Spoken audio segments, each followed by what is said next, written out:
Hello everyone. Welcome to the online platform of Gyandeep academy. UPSC समर्पणच्या सिरीजमध्ये आपण या ठिकाणी एन्शियंट हिस्ट्रीचे प्रॅक्टिस क्वेश्चन्स डिस्कस करणार आहोत फॉर युअर मेन्स एक्झाम. तर आजचा जो प्रश्न आहे तो आहे 1857च्या रिव्हॉल्ट बद्दल. काय प्रश्न आहे? Was the Sepoy Mutiny of 1857 merely a military rebellion or did it reflect deeper social and political anxieties in colonial India? म्हणजे तुम्हाला 1857 रिव्हॉल्टचं स्वरूप मांडायचं आहे की बाबा फक्त ते मिलिटरी रेबेलियनशी मर्यादित होतं का त्याचा रेफरन्स किंवा त्याचा विस्तार सोशल रिफॉर्म्स सुद्धा रिफ्लेक्ट करतो. सो हा तुमचा मेन फोकस असणार आहे तुमच्या प्रश्नाचा की तुम्हाला तिथे इलॅबोरेट करायचंय 1857चे जे युद्ध झालं, ओके, जो रेबेलियन पिरियड झाला त्यामध्ये कुठले कुठले ग्राउंड पॅरामीटर्स किंवा ग्राउंड रिझन्स होते ज्यामुळे हा रिव्हॉल्ट घडला आणि त्याचसोबत तिथून आपल्याला सोसायटीच्या कुठल्या कुठल्या पॅरामीटर्स बद्दल पाहायला भेटतं किंवा जाणून घ्यायला भेटतं. तर आता जेव्हा तुम्ही या आन्सरची इंट्रोडक्शन लिहाल, very first and foremost that is you have to introduce your answer. तुम्हाला एक ठराविक विशिष्ट अशी इंट्रोडक्शन डिझाईन करायची आहे आणि ती कमी शब्दात मांडायची आहे. It should not be too brief और टू डिस्क्रिप्टिव्ह. तर आता इंट्रोडक्शन मध्ये कसं लिहू शकता तुम्ही? With deep dissatisfaction among sepoys, triggering the long extended outcry, Sepoy Mutiny clarified the communal, social and intellectual approach of the time. म्हणजे काय? म्हणजे विथ डीप डिससॅटिस्फॅक्शन, म्हणजे जो खूप जास्त क्रोध होता लोकांच्या मनात किंवा जे डिससॅटिस्फॅक्शन होतं with regard to the British rule और ब्रिटिश लँड रेव्हेन्यू पॉलिसीज और ब्रिटिश इकॉनॉमिक पॉलिसीज, त्याच्याशी रिलेटेड जो राग लोकांच्या मनात होता, जो दांबून ठेवला होता इतक्या दिवस, सो द 1857चा जो म्युटिनीचा रिव्हॉल्ट होता that was a trigger point for all the let us say hidden अँगर in to the minds and hearts of people. आणि त्यासोबत तिथून आपल्याला कुठल्या कुठल्या गोष्टी क्लिअर होतात? The communal status of the society. जसं की आपण शिकतो की 1857चा रिव्हॉल्ट कम्युनल नव्हता, म्हणजे it was not due to Hindu Muslim or Christian outrage, रिलिजनशी related नव्हता, धर्माशी रिलेटेड नव्हता. हे आपल्याला कुठून सिद्ध होतं? जर तुम्ही एनसीईआरटी वाचली असेल UPSC साठी एन्शियंट हिस्ट्रीची, त्यामध्ये ही सेंटेन्स क्लिअरली दिली आहे की ज्या ठिकाणी ज्या रिजनमध्ये म्हणजे हा रिव्हॉल्ट सक्सेसफुल व्हायचा त्या ठिकाणी मुस्लिम आणि हिंदू लोक एकत्र सेलिब्रेट करायची व त्या म्हणजे त्या विक्ट्रीचा सिम्बॉल म्हणून किंवा त्या विक्ट्रीला आदर ठेवण्यासाठी काव स्लॉटर म्हणजे गौ हत्या प्रोहिबिट केली जायची. And this was done by Muslim people to show or to respect the Hindu beliefs and Hindu traditions. So यातून आपल्याला सिद्ध होतं की जो 1857चा रिव्हॉल्ट होता तो कम्युनल नव्हता. So there was no communal dispute between the revolt. त्यासोबत आपल्याला सोशल स्ट्रक्चर बघायला भेटतो की सोसायटीमध्ये कुठले पॅरामीटर्स लॅगिंग होते आणि कुठले पॅरामीटर्स म्हणजे सक्सेसफुल होते.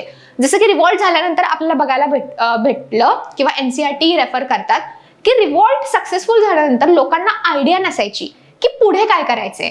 Who will administer the region? Who will be the head of the region? ती पॉवर कोणाच्या हातात गेली पाहिजे? त्यांच्यात चोरी व्हायची किंवा भांडणं व्हायची. So we come to know that the society was not discipline. Society had no specific norms with respect to administration. So आपल्याला सोशल बॅकग्राऊंड सुद्धा बघायला भेटते किंवा शिकायला भेटते from the revolt, from the scenario of revolt of 1857. आणि intellectual approach of the time म्हणजे लोकांची मानसिकता काय होती, लोकांच्या रिक्वायरमेंट्स काय होत्या याची आयडिया आपल्याला त्या रिव्हॉल्ट मधून बघायला भेटते.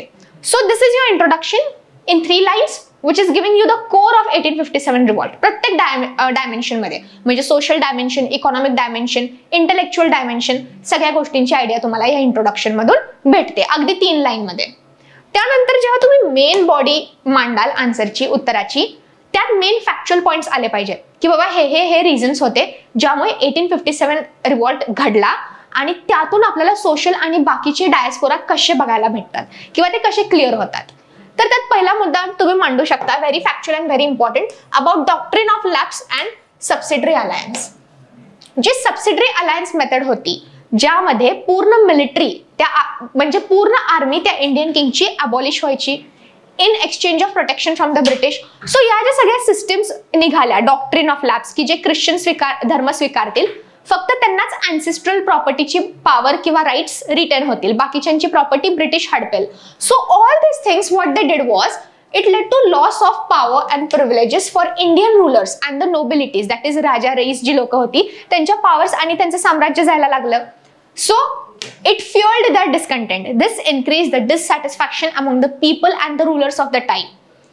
त्यासोबत the East India Company's policy of economic exploitation, that is जे ॲडम स्मिथची जी बुक होती which was very famous, Theory of Drain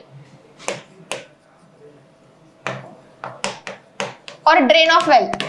so Adam स्मिथनी जो हा कन्सेप्ट पोर्ट्रे केला होता त्यांच्या बुकमध्ये की बेसिकली इकॉनॉमिक ड्रेन होत होतं लोकांचं. इकॉनॉमिक ड्रेन म्हणजे काय, इंडियन लोकांकडून कमी पैशात किंवा अगदी स्वस्तात रॉ मटेरियल घ्यायचे आणि ते डबल किंवा तिप्पट भावाने बाहेरच्या परदेशात विकायचे.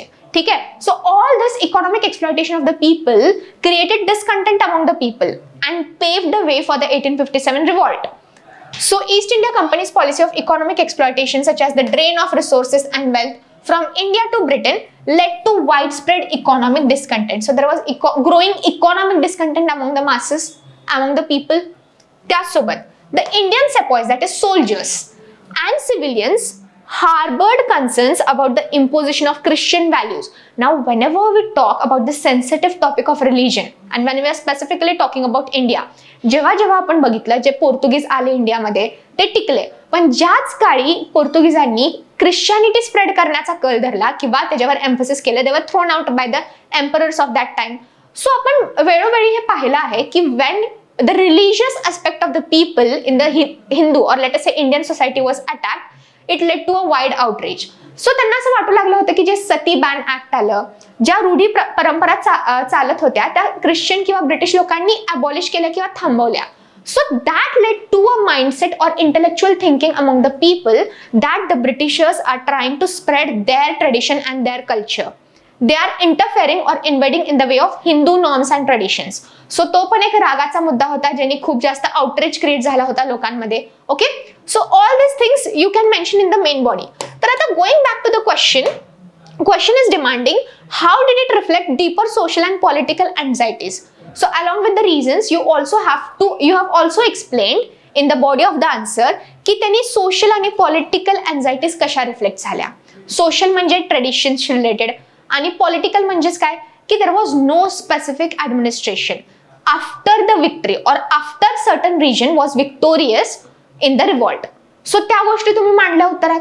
आता वेळ आहे कन्क्लुजनची. How can you conclude your answer. So conclusion मध्ये तुम्ही लिहू शकता this reflecting the mutiny was a long result of economic exploitation and an outrage towards invasive religious policy.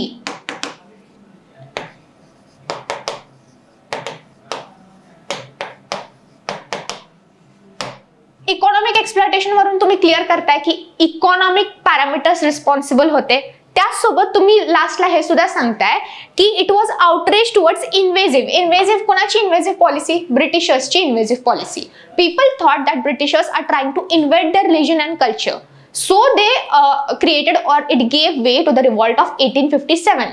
So conclusion मध्ये तुम्ही काय मांडू शकता, reflecting the mutiny that is एक व्ह्यू घेताना पूर्ण म्युटिनीचा किंवा रिवॉल्टचा आपल्याला हे बघायला भेटतं की it was a long result of economic exploitation, that is the theory of drain done by the Britishers, and an outrage, that is एक प्रत्युत्तर किंवा राग towards the invasive religious policy which the Britishers were trying to adopt. Why they were trying to adopt this invasive religious policy?